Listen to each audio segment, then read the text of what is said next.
Dobar dan, dragi gledalci, i dobrodošli. Gledate februarsku epizodu Srpske televizije Otava na Rodžeš TV kanalu 22. Ja sam Uroš Maksimović. A ja sam Maja Čolić. Kada nam je Vuk Stefanović Karadžić savjetovao da pišemo kao što govorimo i čitamo kako je napisano, nije mogao ni da pomisli da će u 2013. godini više nego 3 miliona Srba živiti van zemalja gdje se priča srpski jezik. Danas mi u Kanadi živimo, radimo i školujemo se na engleskom ili francuskom jeziku, a srpski koristimo vrlo rijetko, obično samo u kući za bazne konverzacije koje ne zahtijevaju bogat rječnik. Izražavanje na srpskom postaje komplikovano bez redovne vežbe. Za Maju i mene je srpski jezik najveći izazov tokom rada na televiziji.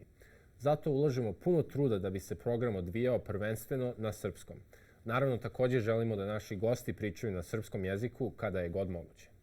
Kao što ste vjerovatno pogodili, današnja epizoda će se fokusirati na srpski jezik, njegovu važnost za našu zajednicu i srpski identitet u dijaspori.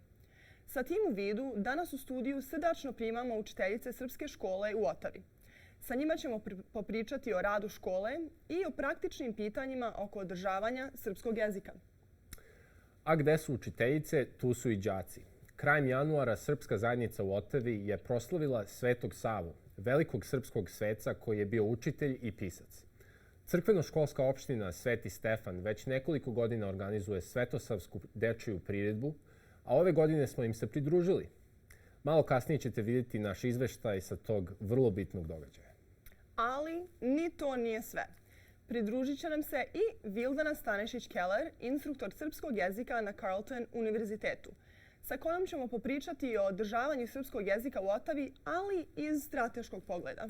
A sada naš prvi gost, Tanja Vlajić, učiteljica iz Srpske škole u Otavi. Za početak, želimo da vas pitamo malo o školi. Kako funkcioniše, od kada postoji i koliko đaka trenutno imate? Srpska škola je deo internacionalne škole koju organizuje Ottawa Carleton School Board. Škola se odvija subotom prije podne od 9:30 do 12 i nalazi se u Hofler školi na Bank ulici u Glibu. Škola postoji oko 15 godina i ukupno imamo negdje oko 50 đaka i podijelili smo razrede na 3 odjeljenja, znači najmlađu grupu, srednju i stariju. Što se tiče škole, moje kolege su učiteljica Marija Đorđević i učitelj Igor Tješanović.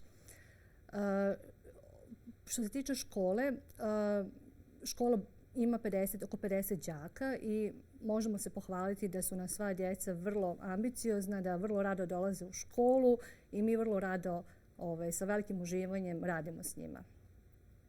A da vas pitam o vašem ličnom iskustvu u školi. Koliko dugo ste učiteljica i koje ste promjene primetili među vašim đacima tokom tog vremena?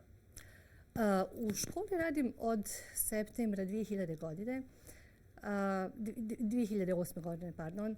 I u ovom radu sam primijetila znači, da ima dosta đaka koji prate već nekoliko godina znači, rad u školi, redovno dolaze na nastavu. Dolaze sa različitim nivoima znanja, ali kroz rad se može vidjeti i napredak te djece. Znači, radimo čitanje, pisanje, učimo slova, družimo se, igramo se, tako da u suštini to je kao jedna velika porodica. Fino, fino. I koliko su roditelji važni u održavanju jezika i kako se njihova uloga mijenja danas kada stiže generacija roditelja koji ne pričaju baš najbolje srpski? Uloga roditelja je veoma važna. Oni su zaista kamen temeljac u postizanju govora srpskog jezika. Znači, kreće se od govora i ako se to održava, znači, djeca će nastaviti da govore i da zadrže taj jezik. Mogla sam vidjeti različite primjere. Znači, mogla sam vidjeti primjere gdje su ljudi došli kao imigranti, znači oba roditelja pričaju srpski jezik, ali nisu nastavili da njeguju srpske korijene. ali bilo je i zaista divnih primjera, znači gdje su djeca rođena ovdje išla u srpsku školu i znači, roditelji su nastavili da ih dovode u srpsku školu, da njeguju taj srpski jezik, znači, i ta djeca su nastavila znači, putevima svojih roditelja. Tako da mislim da je bitna upornost, da roditelji budu uporni, da njeguju jezik, da razgovaraju sa djecom na jeziku, a učenje srpskog jezika može biti kroz razgovor, kroz čitanje, kroz muziku, kroz druženje, znači kroz razne vidove se može učiti jezik. I ovom prilikom bih željela da pozovem sve roditelje koji su zainteresovani da dovedu svoju djecu, da ih upišu, zato što je srpska škola uvijek prima znači, nove đake. I samo za kraj jedno pitanje ovako, da li imate studenta koji nisu srpskog porijekla, koji samo žele da nauče srpski? Ili su sve to studenti čiji su roditelji srpskog porijekla? Uglavnom su to djeca čiji su roditelji srpskog porijekla, ali i miješanih brakova između ljudi iz Srbije i Kanađana. I tu sam vidjela vrlo uspješnih primjera znači, gdje su djeca od malih nogu naučila srpski jezik. I to ćemo vidjeti u stvari kako naša deca u gradu primjenjuju to znanje malo kasnije u našoj reportaži o Svetosavskoj priredbi. Tako da hvala vam puno, Tanja, na gostovanju i nadamo se da ćemo vas ponovo vidjeti uskoro. Hvala vam. Hvala. Sa nama u studiju je Jelena Mitrić, učiteljica srednjoškolske djece u Srpskoj školi u Otavi. Jelena, dobrodošla i hvala što si sa nama. Hvala, bolje vas našla. Jelena, kao što je Maja rekla, vi ste učiteljica srpskog jezika srednjoškolskim đacima u Otavi. Dakle, baš nam je, kao prvo, drago nam je da ovaj program postoji, to je sjajna vest. Pričajte nam malo o tom programu, kada je počeo i kako ide. Da, hvala. Škola je počela ove godine u septembru, to je znači nešto novo. Do sad nismo imali ovakav program u srednjoj školi za taj uzrast. Deca koja pohađaju su deca trenutno koje su u uzrastu od 9. do 11. razreda, znači koje imaju 14-16 godina. I grupa je za sad relativno mala, ima ih 12. Nadam se u narednim godinama da će ih biti više.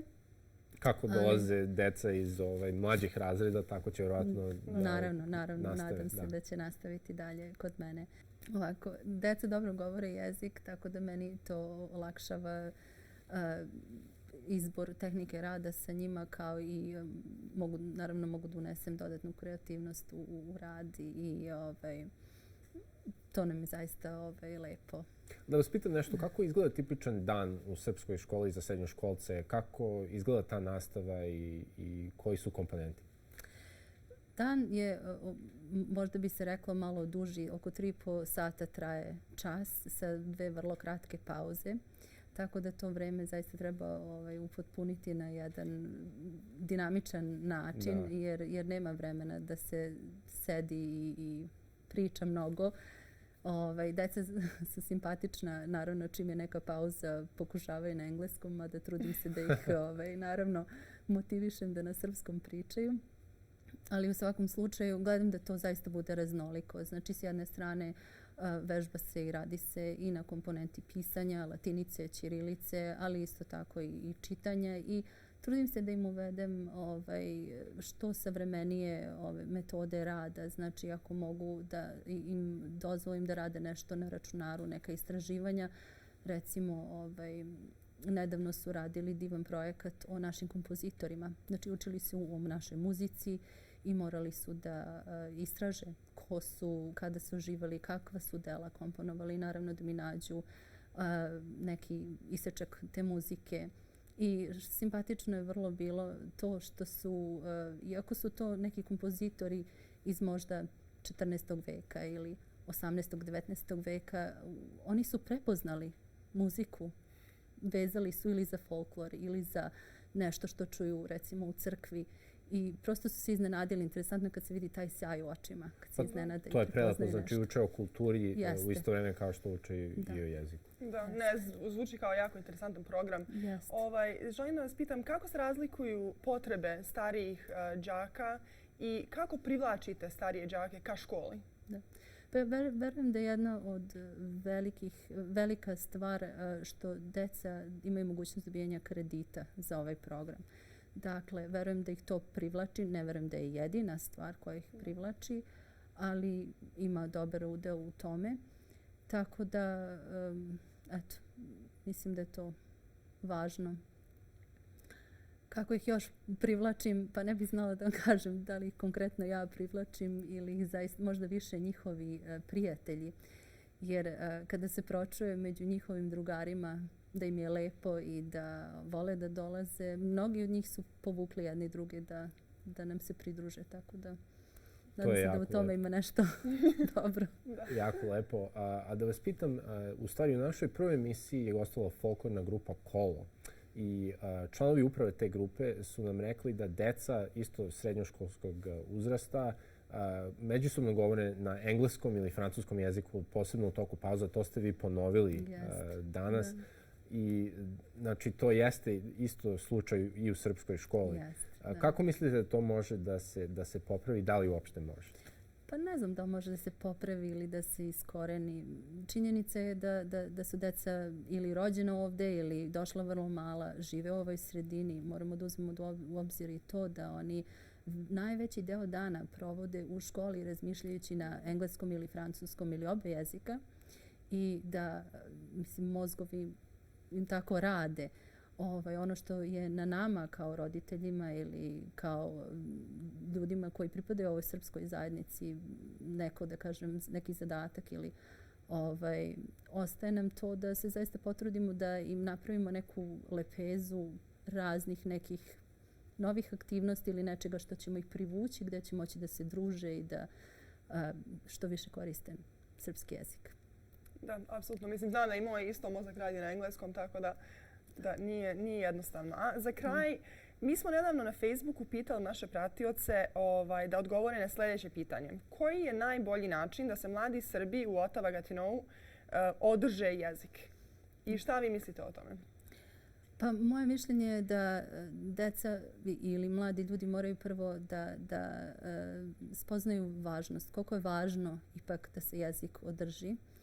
A kad to shvate, onda ja mislim da dolazi naravno i taj neki trenutak da odluče se možda da u tim nekim sakupljanjima i druženjima da se zaista i potrude da ga koriste. Imam jednu malu možda anegdotu što su mi ispričali roditelji da deca posle mojih časova idu na kafu negde da popiju i da im je razlog za to okupljanje da bi vežbali srpske. Pa ako je to istina, da kažem, to je stvarno za pohvalu, drago mi je. To bi stvarno bilo lepo, da. Pa da se nastavi tako. Da se na kafi priča srpski. Jeste. Slažem se.